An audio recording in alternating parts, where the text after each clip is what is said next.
We love to be contrarian. Being contrarian is always fun. You get to bang the pots and make a whole statement. But what's better than being contrarian is being right. And when we think about product development, it's product development is an art that requires the use of the left side of your brain and the right side of your brain. But when we talk about product development, really what we're doing is we start with a thesis. You start with a smell test. Does this make sense? And once you think it does, then you start running empirical tests and running the data and seeing if in fact you're correct and how to structure and design a product so that you can optimize the result.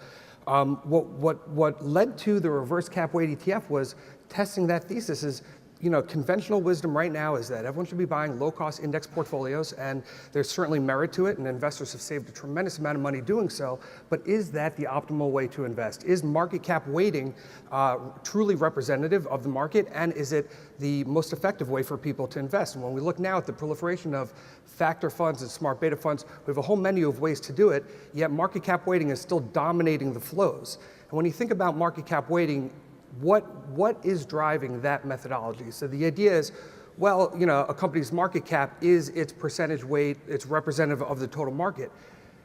However, that market capitalization number is extremely volatile. As we all know, stocks can jump around on a day-to-day basis. It's a lot more volatile than, let's say, revenue weighting, which Oppenheimer is talking about, or free cash flow weighting, which some people are talking about.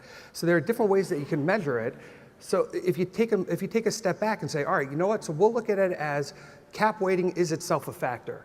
It's a big minus small factor. It's the opposite side of the fameux French small minus big, or capturing that size premia. You're on the wrong side of the bet.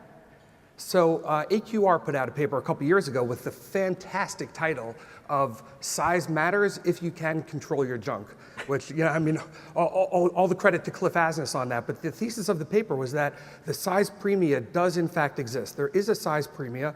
However, when you play the size premia as taking money out of large cap and going into small cap, you have to manage for quality, you have to manage for liquidity, and a bunch of other issues that come up. So what we realized is the best place to play the size premia is within large cap.